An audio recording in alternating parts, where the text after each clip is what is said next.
¿Vas a hablar tú o vas a hablar yo? Empiezo. Te presento.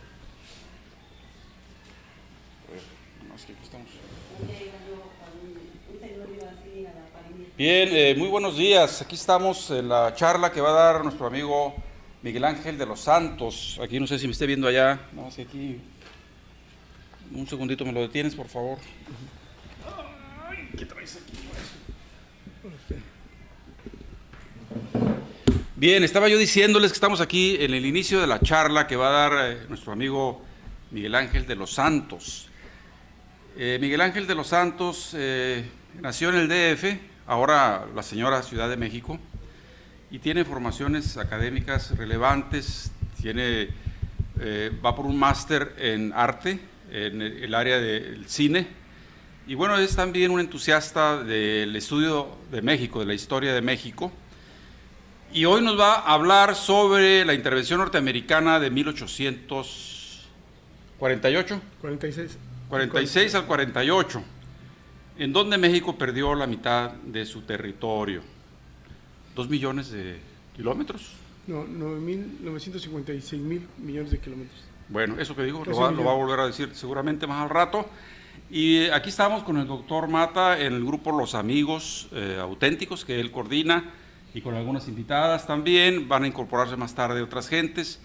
Estamos empezando en punto de las 10 porque hay gente afuera esperando esta charla, tanto en el Facebook Live como en la radio, que está sonando también la radio. Esto va a tener una duración aproximada de 1 hora. Nos decía antes de empezar Miguel Ángel que va a hablar durante media hora y luego va a abrir la charla para si hay algunas preguntas que él contestará. Él también es el secretario de Educación y Cultura de la Comisión para la Promoción de la Asamblea de Morena en el Condado de Orange. Y aprovecho, ahora que empezamos, y también lo diré al final, para invitarles el próximo 4 de julio, aquí en el restaurante Marisco Zamora, que vamos a celebrar la independencia de Estados Unidos, desde luego, pero también la victoria del candidato del Movimiento de Regeneración Nacional de Morena. Sin más preámbulo, vamos a dar la palabra a nuestro joven amigo. Adelante, Miguel Ángel. Okay. Buenos días. Gracias por la introducción, José Luis. Sí, mi nombre es Miguel Ángel de los Santos Estrada. Soy originario de la Ciudad de México. Aquí estudié cine, televisión y fotografía. Tengo un AA degree de Los Angeles Community College. Estudié como 5 años en comunicaciones, pero a mí siempre me gustó la historia, siempre me considero un mexicanista, me gusta la historia de México. Entonces después decidí transferirme a la Universidad del Estado de California en Los Ángeles, Cal State, LA, y en vez de estudiar historia de México nada más, decidí estudiar historia universal para saber en dónde está la historia de México, porque eso uno la puede leer y entender, pero necesitamos tener otra mentalidad, una historia más amplia de la historia universal. Obtuve un BA degree, que es como una licenciatura en historia, por la Universidad de California en Los Ángeles, y después continué mi maestría, estudié los 2 años de maestría, y ahorita estoy trabajando lo que es mi tesis para acabar la maestría, y ya me enfoco nada más en el periodo del suroeste, específicamente la guerra México-Estados Unidos, todo lo que tiene que ver con las tierras del norte de México, ahora el suroeste. Muy bien, vamos a empezar.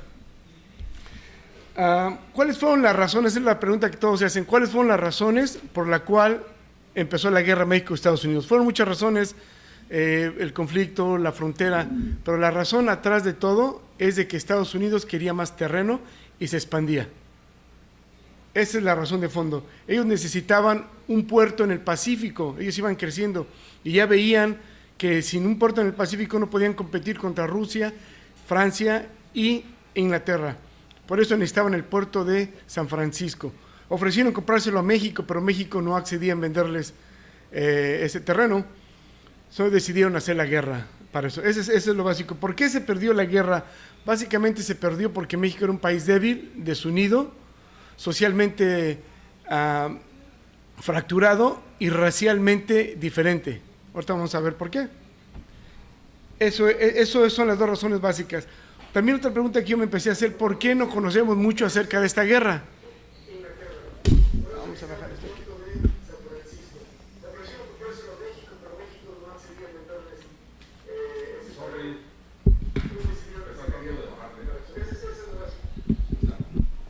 Muy bien, vamos a continuar después de esta pequeña interrupción.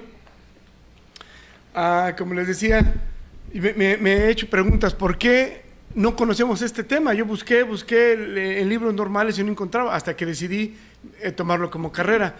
La primera es porque México perdió la guerra, y aparte México no tiene una tradición histórica. En México no se estudia la historia, la gente no sabemos historia porque no hay carreras de historia. Nomás 10 universidades de las 250 y tantas que hay tienen carreras de historia. Eso es nada. Y perdimos la guerra, pues es algo que nos da vergüenza, pero además como resultado de la guerra vino la guerra de reforma de Benito Juárez, y que fue muy drástica, y la ganó Benito Juárez, los liberales, y luego por esa guerra vino la guerra de intervención francesa, con la batalla del 5 de mayo que se ganó, y como se ganó la guerra, y fue grande, y fue un periodo muy importante, la guerra de México-Estados Unidos pasó a ser de menor importancia, y la guerra de intervención francesa fue lo que dominó. De parte de los Estados Unidos pasó algo similar. Es un país que ellos estudian mucho la historia, pero lo ven como una mancha en su historia, porque es como quitarle un dulce a un niño, haber hecho la guerra a México. Es un país poderoso contra un país débil.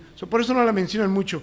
El otro factor también fue que, como producto de la guerra con México y Estados Unidos, se hizo de terrenos y provocó la guerra civil norte y sur. Fue una guerra muy desastrosa. Se murieron como unas 600,000 personas en esa guerra. Y hubo muchas batallas. Entonces eso vino a opacar la guerra de México y se pasó a segundo plano. Y por años la guerra con México ni aparecía en los libros de texto. Apenas ahorita como que se está retomando. Pues estas son las dos razones por las cuales no se estudia mucho. Ojalá la podamos estudiar más. Vamos a empezar. ¿Qué era México? Aquí tenemos este mapa de lo que se le llamaba la Nueva España. No sé si lo puedan ver. Está por provincias. ¿Ves? La Nueva España era lo que era México antes. Perdón, la Nueva España es lo que luego sería México. Era un país fracturado entre españoles y sus hijos, que les llamaríamos criollos, los hijos puros de españoles. Y las demás razas les llamaremos mestizos. Antes les decían castas, ya sea un mestizo, un mulato, y el resto, que era la mayoría, eran indígenas que seguían viviendo en sus comunidades con sus propias lenguas, sus propias tradiciones, sus propias formas de pensar. Déjame ver si aquí tenía un documento que para que tuvieran una idea más clara, una foto de lo que es una casta.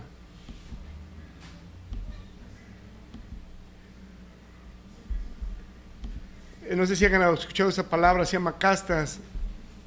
Los españoles, no sé si pueden ver aquí, si puedes levantar la cámara hacia arriba. Español con indio es mestizo. No sé si vean esta foto, mestizo con español a castizo, castizo con español a español, español con moro mulato, mulato con español morisco. Y así los españoles de aquella época empezaron a darnos nombres como morisco con español, chino, chino con india, salta para atrás con mulata, lobo, lobo con china, jíbaro con mulata, alborizado, alborazado con negra, cambujo. Y así vienen estas palabras, cambujo, zambujo. Los españoles se cansaron de hacer tantas distinciones que dijeron, vamos a llamarles castas. Nosotros los mexicanos somos resultado de esas castas, esas mezclas. Por eso nos vemos unos machinitos, morenitos, o rasgados. Somos una mezcla de todo esto. Entonces vemos que tenemos un país, cuando iba a empezar México en 1821, un país que era una minoría de blancos, que no se había mezclado mucho, o sus hijos se habían mezclado, pero ellos no. Una naciente comunidad de gente mezclada a las castas, que serían mestizos o mexicanos más tarde, y una mayoría indígena que todavía seguía viviendo en sus comunidades, como ya había mencionado. ¿Okay? Cuando empieza México, los españoles son expulsados y sus hijos, los criollos. En esta plática quiero que cuando yo diga criollos, se va a entender como mexicanos de aquella época. O sea, un criollo es un hijo de español. pero ya nacido en México. Y ellos son los que toman el nombre de mexicanos. Ahorita para nosotros ser mexicano es lo que sea. Yo veo una persona de Yucatán con aparición indígena y para mí es mexicano. Un norteño de Chihuahua con bigotes, ojo azul, es mexicano. Todos somos mexicanos ahorita. En aquella época no. Mexicanos para ellos era más ser un criollo. Ellos se decían gente de bien, católicos, educados, de buena familia. Los mestizos o todas estas castas, todas estas razas que estaban medios blanquitos y que quisieran seguir su idea, la idea de ser mexicano, que es blanco, como las que vemos en las telenovelas ahorita, se sigue esa idea hasta nuestros días, después de 200 años. Esas personas aspiraban a ser las castas, a ser mexicano en esa forma. Los indios no tenían nada que ver con los mexicanos. En 1821 nació un país dividido. Eran pocos los que se podían decir mexicanos. ¿Okay? Esa es la idea. Los criollos crearon en 1821 una nación fracturada que no incluía a las personas, sino que más bien las excluía. Eso es en lo social y en lo racial. En lo político, los criollos tenían dos formas de gobierno, dos ideas de cómo gobernarse. Una le decían la federal, que era una copia como Estados Unidos, una república en la cual todos los estados tuvieran sus propios derechos y pudieran elegir a sus concejales, a sus alcaldes y tuvieran cierta autonomía local. Y el Estado, la capital de México, tuviera menos control. El otro sistema de gobierno era el centralista, en el cual el Estado tenía control sobre todos los estados para que no se dividieran. Ese fue lo que dividió México durante, digamos, del 1821, cuando se independizó, hasta el 48. Casi estamos hablando de 26 años. Es poco. México iba naciendo. En 20 años, el federalismo y el centralismo y esos cambios de poderes fue lo que destabilizó a México. O que no sé si entiendes. Centralismo, que el gobierno tiene todo el poder y le quita el poder a los estados. Le quita el dinero a los estados y no los deja que levante su propio ejército, como Coahuila ya no podía levantar su ejército, Chihuahua tampoco, porque el gobierno tenía miedo, los federalistas, que se le rebelaran. Vamos a ver más tarde. Entonces ya vemos que los criollos crearon un país con un sistema de gobierno dividido, federalista y centralista. También los criollos no pudieron quitarse esa carga de lo que se llamaba antes el virreinato, que era la Iglesia Católica, que era muy poderosa, y los militares. Ellos dominaban la vida política de México, de la Nueva España, y lo seguirían haciendo en México. No pudieron quitarle el poder a la Iglesia, sus fueros, ni al ejército. Ellos dominaban. Okay, así tenemos un México como empezó. Vamos a ver el panorama del suroeste, de los terrenos que decimos que fueron como unos 1,000 millones de kilómetros cuadrados, 956,000 aproximadamente. Para que nos entendamos, los números luego confunden. Casi la mitad de México se perdió. La mitad de México que tenemos ahorita, el doble era lo que se perdió. Pero esos territorios, también no hay que hacernos muchas ilusiones, estaban despoblados totalmente. Nosotros decimos, perdimos Texas, Nuevo México, Arizona, Colorado, Utah, California, Nevada. Ahorita lo dividieron los americanos en 8 o 9 estados, porque era parte de Oklahoma y Wyoming. Pero en realidad nomás eran 3 territorios. Lo vamos a ver aquí. Era este que le llaman Upper California o la California Alta, Nuevo México y Texas. Esto era lo que se podría decir, déjame ver si tengo otro mapa un poquito mejor para que lo vean. Este fue el primero. Esto antes era este es un mapa más original. Todo esto era territorio vacío, que sería California y Nevada. Esto de aquí en medio, no sé si lo alcancen a ver, lo hago un poquito más grande. Esto es Nuevo México. Nuevo México no era grande como en el mapa que enseñé después. Esto era la realidad Nuevo México. Un grupo de asentamientos aquí en Taos y Santa Fe estaban rodeados de comanches y apaches. Todo lo demás, de este lado era apache y de este lado era comanche, que sería Texas. Y en Texas eran unas cuantas poblaciones. En realidad, y esto es California. California nomás estaba poblado en la costa, que es lo que es ahorita, toda la costa de California. Pasen. ¿Ok? Entonces ya entendemos que los terrenos que se perdieron estaban despoblados y realmente los que dominaban los terrenos no eran los mexicanos, sino los indios, navajo, apache, comanche y otras 30 y tantas tribus, pero los que más tenían poder eran los comanches y los apaches. Aquí tenemos el otro mapa en lo que vemos los 3 territorios, porque no eran estados. El que se volvió estado era Texas, que estaba unido con Coahuila y Texas. Nuevo México se hizo territorio y California se hizo territorio, pero estaba básicamente despoblado. Y no sé si ustedes que viven aquí en California ya han escuchado que hay muchas misiones. California se hizo a base de misiones, como la misión de San Diego, la misión de aquí de San Gabriel. Aquí tenemos un mapa, San Juan Capistrano. Los españoles de aquella época lo hicieron como si fuera un rosario. Empezando de San Diego, aquí no sé si se ve en el mapa, y acabando en San Francisco, y luego se hicieron 2 misiones más durante el periodo mexicano, hasta San Francisco de Solano, que es otro. Una es San Francisco aquí en la bahía de San Francisco. Así se pobló California, pero nomás eran poblados en la costa, nunca hubo un poblado adentro de la tierra o que tuviera mucha gente. ¿Ves? En Nuevo México, bueno, vamos a Texas. En Texas sucedió lo mismo. Aquí tenemos un grupo de misiones, unas por El Paso, otras en lo que sería San Antonio y otras en Nacogdoches, en esta área de aquí, y unas acá lo que es Presidio, pero más bien en San Antonio era donde se juntaba más gente. Otra región donde también hubo misiones sería Nuevo México, que fue la primera donde empezó a haber este tipo de misiones, y como ya les comenté un poquito antes, se centraban alrededor de lo que sería Santa Fe, miren, Santa Fe, y al último era Taos, Nuevo México. Ya para abajo casi todo esto era baldío, tierra de indios, y el siguiente paso era el Paso del Norte, porque era para cruzar hacia el norte. Otro pequeño tipo de misiones que se fundó en aquella época, y que sería el norte de Sonora, ahora es el sur de Arizona, se le conoce como la Pimería Alta. Vamos a ver si puedo agrandar el mapa. No lo pude agrandar. Esta es la Pimería Alta, y es ahorita en lo que se le conoce como el área de Tucson.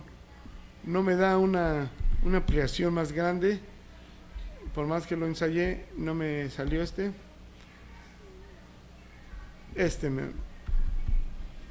vamos a ver si se puede ver.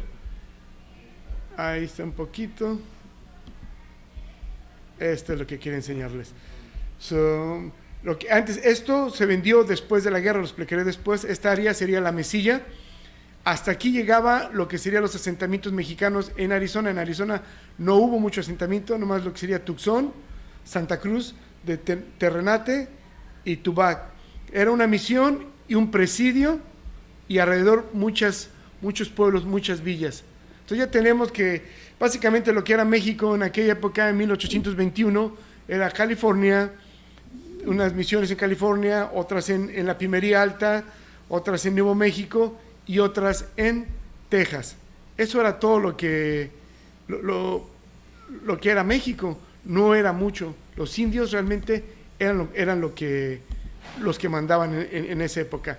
Empezando México como nación independiente, se soltó del amarre que tenían los españoles sobre el comercio, y los americanos entraron a hacer negocio con México. Hubo 3 partes en las que entró. La primera, entraron desde Missouri, hicieron lo que sería el famoso Santa Fe Trail, o el Camino de Santa Fe, que abriría el comercio con Santa Fe y Taos. Empezaron a traer productos. ¿Por qué fue importante esto? Déjame ver si tengo otro mapa. Este es el mapa de lo que conocemos como el Camino Real Tierra Adentro.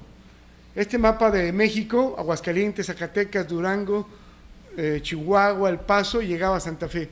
Los productos manufacturados en el norte no se producía, México no producía muchos productos, manufacturado, ropa, máquinas, vidrios, herramientas, y usualmente venían de Europa, llegaban por Veracruz, llegaban a la Ciudad de México, ahí subía de precio y luego contratar carretas a otra persona en Zacatecas, y de ahí iba subiendo el precio de las mercancías. Algo que costaba 10 pesos, un peso en la Ciudad de México, ya subía a 10 a Durango, llegaba a 10 a Chihuahua, y cuando llegaba al Paso después de meses o a Santa Fe, ya valía 20 pesos. Los pobres habitantes de Santa Fe se daban un lujo de tener un ropa de que llegaba diferente de España, o un libro. Entonces todo esto acaparaba todo ese mercado. México, lo mismo pasaba en las Californias. Entonces ya vemos aquí que los americanos venían de una... Pásale. Venían de una revolución industrial. Ellos nacieron, no sé si entienden eso, ahí está bien. Nacieron en la industrialización, en lo que se conoce en español como el alumbramiento o el enlightenment. Ellos estaban produciendo mercancías rapidísimas. En un día producían unas 100 cobijas. En Nuevo México se tardaban un mes en hacer una cobija, o en Saltillo, un indígena, un artesano mexicano.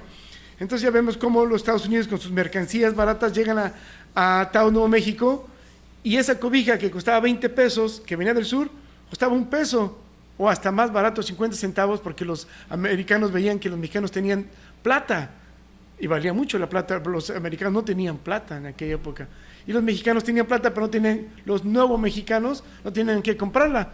Entonces fue como una bienvenida, bienvenidos, y empezó una lluvia de mercado, empezaron a llegar carretas y carretas, se expandió el camino. Después de Santa Fe se bajó al Paso y luego a Chihuahua, y de Chihuahua se invadió. Estamos hablando que en 1821, 22, 23, 24 se inundó México, se le conocería como Fayuca en esta época, productos americanos de aquella época. En California pasaría algo similar. Llegaron mercaderes, como estaba muy lejos California, llegaron por barco y llegarían aquí a las costas de California mercaderes de Boston con barcos con productos americanos, pero de la costa este, inundarían también sus productos. En Texas llegarían los americanos que invitarían a los mexicanos. Así fue como los americanos empezaron la primera fase de la guerra comercial hacia México en 1820. El segundo problema, horror que podríamos decir que tuvo México, fue haber permitido que los americanos llegaran a Texas. Esto es Texas, estaba despoblado, unas cuantas misiones. Los mexicanos querían poblar estas tierras e invitaron a los americanos. Ese fue un gran error, y no supieron invitarlos poquitos, sino los americanos empezaron a llegar más. Un ejemplo, cuando empezó la inmigración americana en 1821, había 2.500 mexicanos. Llegó una colonia de 300 americanos bajo el señor Austin. Cuando se acabó la guerra con México, cuando empezó la guerra en el 36, lo de Texas, había 7.500 mexicanos y 30.000 americanos. 3-4 veces los duplicaron la población. ¿Cómo sucedió esto? Descuido. Hubo varios reportes de los mexicanos que decían: ¿por qué nos están inundando? Uno de ellos, un señor se llamaba Francisco Manuel Mier y Terrán, era un general. En 1828 hizo un reporte, y había unos 5,000 mexicanos y había unos 20,000 tejanos, y dijo: si siguen así, nos van a duplicar y nos van a quitar estos terrenos. Lo mandó a la Ciudad de México el reporte. O sea, sí se hicieron reportes. Está Vicente Guerrero de presidente. Vicente Guerrero mandó una ley, se prohíbe la inmigración y la esclavitud, porque los americanos traían sus esclavos. Pero para esto, yo no lo podía entender hasta que ya vive uno aquí y estudia uno más a fondo. Les platiqué que Texas y Coahuila eran un estado, y los estados tenían derecho también a decir sus leyes.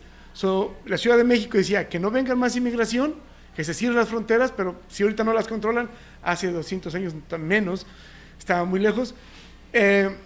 Los de Coahuila sí les gustaba la inmigración porque los americanos les pagaban por la tierra y hacían negocio con los productos americanos que llegaban, y los de Coahuila revendían. Entonces los de Coahuila le daban permiso a los americanos que llegaban. El gobierno mexicano cerró la frontera, pero los coahuilenses sí, y les daban permiso para que llegaran y llegaran. Hubo un conflicto de intereses. Algo así, no es lo mismo, nomás voy a brincar el tema, pasa en Estados Unidos. Llevan años los americanos diciendo que se pare la inmigración mexicana, porque nos van a doblar los mexicanos en 40 años. Este señor que se llama Trump es un gran ejemplo, es el extremo, Trump ya quiere pararlo, pero eso desde los 90 se venía viniendo, pero en California, si se para la inmigración, California se va para abajo. California necesita inmigración para levantarse. Así pasaba con Texas y Coahuila. No se paró la inmigración porque era vital para la economía, ¿ves? Aunque al último fue contraproducente porque se quedaron con Texas los americanos. No creo que pase aquí lo mismo con los mexicanos, pero no nos paran porque nos necesitan, ¿ok? Me regreso a la historia.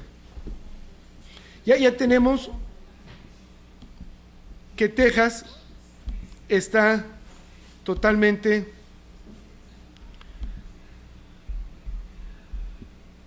adueñada por los americanos. Aún así, Texas no se independizó porque había muchos americanos. Se independizó porque en el 34, después de tener 10 años de un gobierno federalista que le gustaba a muchos estados, llegó Santa Anna y un grupo de conservadores e impusieron el estado centralista. ¿Qué quiere decir esto? Que le quita poder a los estados y los centran en el centro de México. Eso afectó y hubo muchas rebeliones. La primera rebelión fue la de Zacatecas. En 1834, Zacatecas, el gobernador de Zacatecas se rebela y le dice a Santa Anna, no, vamos a aceptar que pongan el centralismo, queremos el federalismo. Santa Anna, como la tradición desde los españoles y los criollos, mano dura, fue a Zacatecas, la invadió, la atacó, derrotó al gobernador de Zacatecas, saquearon la ciudad y sacaron la plata, porque Zacatecas produce plata. Hicieron eso en 1834, y Zacatecas no le quedó otra más que aceptar el estado centralista. Aquí vemos, no nomás fue Zacatecas, pasó en California, hubo algo, pasó en Yucatán se saldría de México también. Aquí vemos los estados rojos, miren, Yucatán, Tabasco, Tamaulipas, Chihuahua, vamos a hacerla más grande para a ver si se puede ver, y Texas. Cuando Texas ve la crueldad con que Santa Anna atacó a Zacatecas, ellos deciden independizarse de México con la ayuda de varios mexicanos, no fueron los americanos, un grupo de mexicanos que veían a Texas como el último refugio de la libertad de expresión en México, del federalismo, y se fueron a Texas. Tamaulipas se quiso independizar, pero México lo logró meter en cintura, pero Texas no. Eso ocurrió en 1836. Vamos a ver si tengo una foto más más precisa de lo que estoy hablando.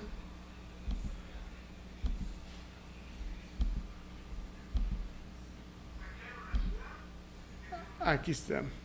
Aquí vemos cómo se forma la República de Texas. Se formó algo que no sabemos muchos mexicanos en el 41, la República del Río Grande, pero luego se zafó. La República de Yucatán también. Zacatecas se rebeló, Tabasco se rebeló, pero luego se regresó. Durango, Chihuahua, Nuevo México se rebelaron, pero hubo una rebelión. Lo que quiero poner aquí claro es que por el centralismo México se dividió más. Entonces ya tenemos un país débil, fracturado socialmente, racialmente no están unidos, y políticamente se fracturan y se empiezan a pelear por cómo dirigir al país. Encima de eso, recuerden que en el norte de todo esto de México, casi está baldío y hay muchos indios, los comanches, en Texas se le conoce como la comanchería, y acá la pachería. Pues desde 1830 los comanches empiezan a robar a México. Era normal. Desde la época de los españoles, los comanches atacaban, pero los españoles los compraban, les daban dinero, les daban caballos. Pero ya con México se pierde eso y los apaches empiezan a ir, robaban ganado y vendían el ganado, así vivían. El gobierno de México no los podía controlar. Hubo varios intentos de ayuda. Se le pidió ayuda al gobierno de México y como siempre la ayuda nunca llegó del centro. Miren, aquí tenemos un sistema de presidios que los españoles tenían. Todos esos puntos son los presidios que los españoles tenían. Se cae, cuando empieza México, estos presidios se vuelven obsoletos, ya no funcionan. Para el 1827-28, cuando iba a empezar lo del centralismo, los apaches empezaban a atacar y los mexicanos pedían que esos presidios se renovaran para los comanches, ¿no? Me voy a regresar un poquito. 1821 empieza México como país independiente, digamos al 30, las Californias, Texas, Nuevo México y la Pimería Alta tienen como un auge económico por la influencia de los americanos y especialmente en lo que es Tucson, en la Pimería Alta, esos pueblitos a un lado, llega mucha gente a vivir. En esta fotografía que les enseñé aquí, en esta región se empieza a poblar, eran 3 pueblos, miles de mexicanos empiezan a llegar a hacer sus poblados. California rompe las misiones, empiezan a hacer muchas haciendas o ranchos, que le conocían aquí como ranchos. Todo iba muy bien, pero cuando los apaches empiezan a atacar es porque los americanos se empiezan a expandir. Este es un mapa de Estados Unidos. Los indios que viven aquí sí logran ver en el este de Estados Unidos. Los americanos los expulsan pasando el río de Mississippi, que es aquí, que se le conoce como la Luisiana, la compra de la Luisiana. Esos indios americanos que venían, ya venían armados, que eran los Cherokees, los Sioux, muchas tribus nuevas, venían expulsadas por los Estados Unidos y vienen a poner presión a las tribus que vivían en México, como los comanches. Empiezan a tener problemas las tribus americanas contra las mexicanas, pero las americanas venían más armadas y los comanches se empiezan a armar con esas armas de los americanos. Al ver esto, entonces los apaches empiezan a poner presión sobre los mexicanos y empiezan lo que se le conoce como la Guerra Comanche. 10 años de atacar las poblaciones de Chihuahua, Coahuila, Durango. Cada año venían, arrasaban los pueblos y los robaban. Los mexicanos se les perdió una oportunidad de oro. Cuando uno lee la historia, a veces es como una novela, da hasta coraje. En 1828 los comanches llegaron y le pidieron al gobierno de México: ¿te puedes aliar con nosotros? Porque los indios que viven de aquel lado de la frontera nos están atacando mucho. Queremos que te unas a nosotros para pelear contra nuestros enemigos. Los mexicanos dijeron: bueno, vamos